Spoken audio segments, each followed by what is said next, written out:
सभी का सोनमा ट्यूटोरियल के एक और नए वीडियो में। तो इस वीडियो में हम लोग जानने वाले हैं MIL हिंदी BA सेमेस्टर 1 के लिए इम्पोर्टेंट क्वेश्चंस को, और बात करेंगे क्या क्या क्वेश्चंस कहाँ कहाँ से आपके एग्जाम में पूछे जाएंगे MIL में। ठीक है, बहुत दिन से कई बच्चों का कमेंट था कि MIL पे वीडियो लाइए, पर टाइम मैनेज नहीं हो रहा था, इस वजह से मैं नहीं ला रहा था। तो चलिए आज हम लोग MIL हिंदी में देखेंगे कौन कौन से क्वेश्चन कैसे किस तरह से पूछा जाएगा। वैसे फुल सिलेबस पे भी आप लोग कहिएगा तो मैं वीडियो बना दूंगा। अभी एग्ज़ाम में टाइम है लगभग 10 दिन, शायद 9 या 10 का एग्ज़ाम है, आप लोग देख लीजिएगा, मुझे याद नहीं अच्छे से। ठीक है, तो चलिए हम देखेंगे कौन कौन से क्वेश्चन हैं। पर इससे पहले आप हमारे चैनल पे नए हैं तो सब्सक्राइब कर लीजिए, और वीडियो अच्छी लगती है तो लाइक कर लीजिए, और नेक्स्ट कमेंट करिए किस पे वीडियो चाहिए। ठीक है, चलिए पढ़ना स्टार्ट करते हैं। यूनिट देखिए, इसमें लघु और दीर्घ उत्तरीय और सब है, ऑब्जेक्टिव वाला भी है। इसमें आप थोड़ा मैं समझाऊंगा, आप वैसे वैसे समझिएगा। देखिए, सबसे पहले यूनिट 1 से आपको क्या क्या पढ़ने हैं। ध्वनि से आप क्या समझते हैं, इसके प्रकारों का वर्णन करें। ध्वनि को आप लोग पढ़ के जाइएगा। ठीक है, चलिए अगला है हिंदी ध्वनिया के स्वरूप का विस्तृत विश्लेषण कीजिए, या प्रत्ययन के आधार पर व्यंजनों का वर्गीकरण कीजिए। ठीक है, चलिए देखिए, आप जो बुक लिए होंगे ना, उस बुक में आपको क्वेश्चंस मिल जाएंगे, ये सभी क्वेश्चंस, या व्याकरण के बुक होंगे तो भी मिल जाएंगे। देखिए, स्वर से आप क्या समझते हैं, स्वर के विभिन्न प्रकारों का पर प्रकाश डालिए। ये तो आप लोग बच्चे से पढ़े होइएगा ना, स्वर व्यंजन ये सब। देखिए, लिपि से आप क्या समझते हैं, इसकी आवश्यकता का वर्णन करें। ठीक है, इसको भी अच्छे से पढ़ के जाइएगा। लिपि, वैसे मैं एक शब्द में समझाऊँ तो लिखने की कला को लिपि कहते हैं ना, लिपने की कला को, इन मीन्स लिखने की कला को लिपि कहते हैं। ओके, चलिए नेक्स्ट है हमारा लिपि। देवनागरी लिपि से आप क्या समझते हैं, इसकी विशेषताओं का वर्णन करें। ठीक है, चलिए अगला है हिंदी के मानकीकरण में देवनागरी लिपि के योगदान को स्पष्ट कीजिए। ठीक है, चलिए अब यहाँ से देखिए, मैं थोड़ा निबंध लेखन। ठीक है, अब निबंध लेखन में कैसे निबंध लिखा जाता है, इससे क्वेश्चन आएंगे, और निबंध भी आपसे पूछे जा सकते हैं। ठीक है, और ये जो टॉपिक्स है, ये जो टॉपिक है ना, ये जो जितने भी टॉपिक मैंने लिखा है, यहाँ से ये तो सीधा सीधा आपको लघु और दीर्घ उत्तरीय में क्वेश्चन पूछे जाएंगे, और ये जो क्वेश्चन है इससे ऑब्जेक्टिव भी बनेंगे। इसको मैं सबको समझाता हूँ बारी बारी से। इसे टिप्पण से बनेंगे, बिल्कुल बनेंगे, प्रारूपण से ऑब्जेक्टिव बनेंगे, है ना, ये राजभाषा राज, ये सब से ऑब्जेक्टिव बनेंगे, अनुवाद से ऑब्जेक्टिव बनेंगे, अवरोध से बनेंगे, पलवन से, संक्षेपण से, निबंध लेखन, सबसे ऑब्जेक्टिव क्वेश्चन बनेंगे जितने भी यहाँ पे लिखा हुआ है। ठीक है, और सब्जेक्टिव भी बनेंगे। ठीक है, चलिए इस बात को समझ लीजिएगा। तो इन क्वेश्चन को आप लोग पढ़ के जाइएगा, उसके साथ साथ लेकिन निबंध आपको, आप जो भी गेस लिए होइएगा, कृष्णा यूनिवर्सिटी जो भी लिए होइएगा, ठीक है, ब्रिलियंट, वो सब में आपको निबंध लेखन से जुड़े क्वेश्चन आंसर मिल जाएंगे, तो आप लोग वहाँ से पढ़ के जाइएगा। ठीक है, वीडियो बहुत लंबी हो जाती है, मैं सारे को लिख के लाता तो। ठीक है, चलिए तो निबंध लेखन आपको पढ़ के जाना है। निबंध तो आपको पता है निबंध क्या होता है, तो इसमें समझाने की ज़रूरत नहीं है। हाँ, दूसरा है संक्षेपण, है ना, तो संक्षेपण को समझना ज़रूरी है। आप लोग कमेंट करेंगे तो मैं पीडीएफ भी भेज दूंगा। ओके, चलिए संक्षेपण मतलब कोई भी बड़े गद्यांश हो गया, है ना, उसको छोटा करके लिखना, है ना, शॉर्ट करके लिखना ही संक्षेपण कहलाता है। ठीक है, तो ये भी आपको बुक से पढ़ के जाना है कि संक्षेपण कैसे किया जाता है, वरना आप खुद कर भी सकते हैं संक्षेपण, तो आप पढ़े हो या ना। आप कोई भी मान लीजिए एक टॉपिक दे दिया आपको, एक गद्यांश दे दिया, तो आप उसको छोटा करके लिखना होता है, तो आराम से लिख दोगे आप। ठीक है, चलिए प्रेसिस जो होता है ना हम लोगों का, वो है। देखिए अगला है पलवन, मतलब एक्सपेंशन। एक्सपेंशन से आपको पता चल रहा होगा, पलवन से शायद नहीं। देखिए, तो एक्सपेंशन का मतलब कोई भी चीज़ को विस्तार से लिखना। मान लीजिए कोई एक शब्द दे दिया, है ना, कोई एक शब्द दे दिया, एक मुहावरा दे दिया, एक मुहावरा दे दिया। एक मिनट, थोड़ा कॉल आ गया था, एक मिनट जस्ट वेट। हाँ, चलिए कहाँ पे हम लोग बात कर रहे थे, फलवन, ठीक है। तो एक्सपेंशन माने कोई, मान लीजिए एक मुहावरा दे दिया या एक लाइन दे दिया, एक वाक्य दे दिया गया, उसको खूब विस्तार से लिख देना ही फलवन कहलाता है, यानी एक्सपेंशन कर देना, यानी विस्तार कर देना, ठीक है। तो आप लोग फलवन भी समझे होइएगा, ठीक है। ये भी आपको बुक से एक बार पढ़ लेना है कि फलवन कैसे किया जाता है। पर ना कमेंट करें, मैं जैसे फलवन पे अलग वीडियो लाऊंगा, अपवर्ड पे अलग लाऊंगा, इस तरह से मैं वीडियो लाऊंगा, ओके। चलिए देखिए, अपवर्ड कॉम्प्रिहेंशन, अब अपवर्ड से नहीं कॉम्प्रिहेंशन से समझिए।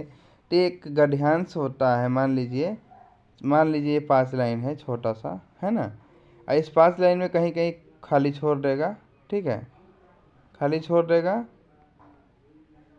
और आपसे पूछेगा कि यहाँ पे क्या क्या होगा, ठीक है। ये होता है कॉम्प्रिहेंशन। अब मुहावरे और कहावतें आपको पता ही होगा क्या होता है ना।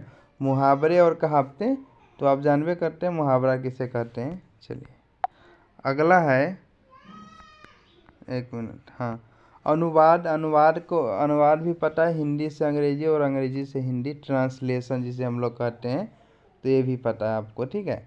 चलिए इन सब टॉपिक को आपको बुक से पढ़ के जाना है। यहाँ से ऑब्जेक्टिव सब्जेक्टिव दोनों बनेंगे। वैसे पर्सनली मैं ऑब्जेक्टिव का वीडियो भी कल ला ही रहा हूँ, ठीक है, इस हिंदी MIL के लिए। चलिए हाँ, ये बड़ा अच्छा टॉपिक है, टिप्पण को समझना, ठीक है। टिप्पण मीन्स टिप्पणी। टिप्पण मीन्स क्या हो गया, टिप्पणी आप समझते हैं कि टिप्पणी मतलब कमेंट करना।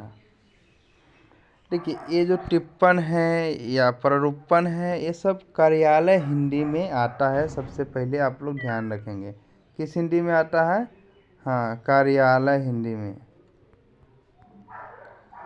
अब कार्यालय में मान लीजिए कोई पत्र लिखा जाता है, ठीक है, मान लीजिए कार्यालय में कोई पत्र लिखा जाता है, या आप ऐसा समझ लीजिए, आप कॉलेज हो गया आपका, आप कॉलेज में किसी टीचर द्वारा पत्र लिखा गया या कहीं गवर्नमेंट के द्वारा, ठीक है, यूनिवर्सिटी में पत्र लिखा गया, तो उस पत्र पे फिर विवाद होगा, लोग टिप्पणी करेंगे, एक नए पत्र लिखेंगे, ठीक है।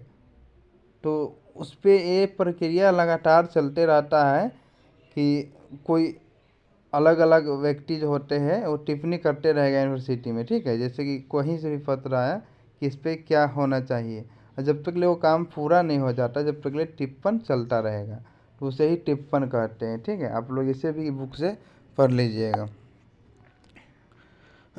प्रारूपण है ना, प्रारूपण मतलब मसौदा लेखन, ये भी इम्पोर्टेंट है। अब प्रारूपण क्या होता है, देखिए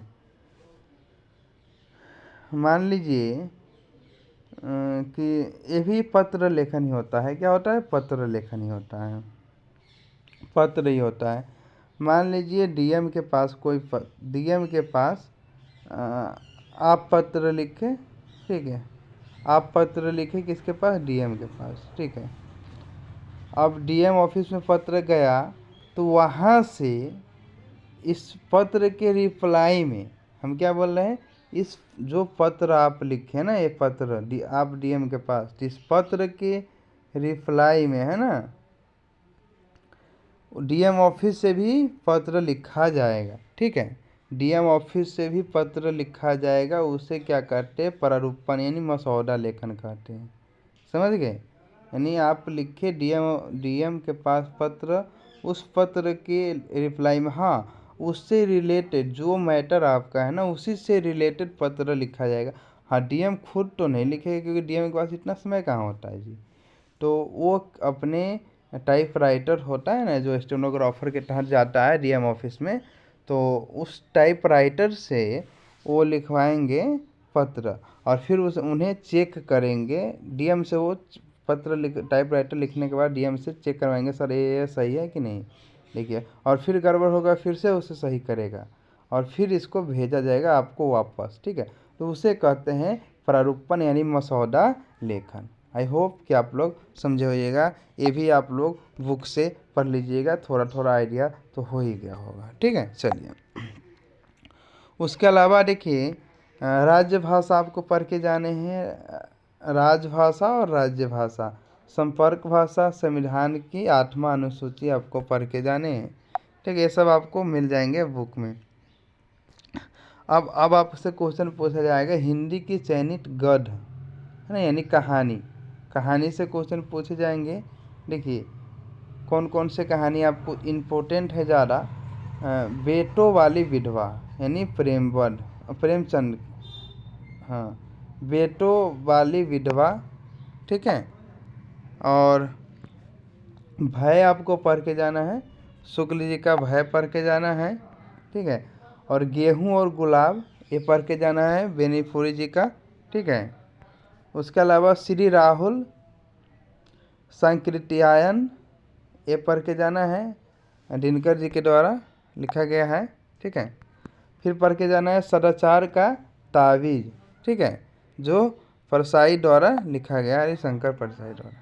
ठीक है, बाबर की ममता ये पढ़ के जाना है शर्मा जी का बाबर की ममता। ओके, और देखिए कविता से क्या क्या पढ़ के जाने हैं आपको।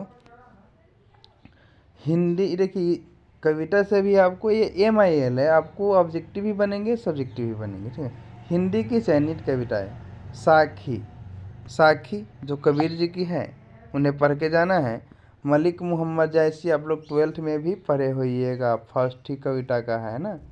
तो मंडप गमन खंड यानी पद्मावत से लिया गया है, ये उदाहरण है। ठीक है, तो आप लोग इसे पढ़ के जाइएगा। ओके, चलिए पुष्ट पाठ का प्रसंग रामायण से रिलेटेड है, रामचरितमानस से। ठीक है, जो तुलसीदास के द्वारा रिटन किया गया है, तो उसे भी आप लोग पढ़ के जाइएगा। ठीक है, चलिए भारत दुर्दशा ये भारतेंदु जी के द्वारा लिखा गया है, तो इन्हें भी आप लोग पढ़ के जाइएगा। ठीक है, अगला क्वेश्चन है राजे ने अपनी रखवाली की, है ना, राजे ने अपनी रखवाली की, ये त्रिपाठी निराला जी के द्वारा लिखा गया है। तो इस कविता को भी आपको पढ़ के जाना है।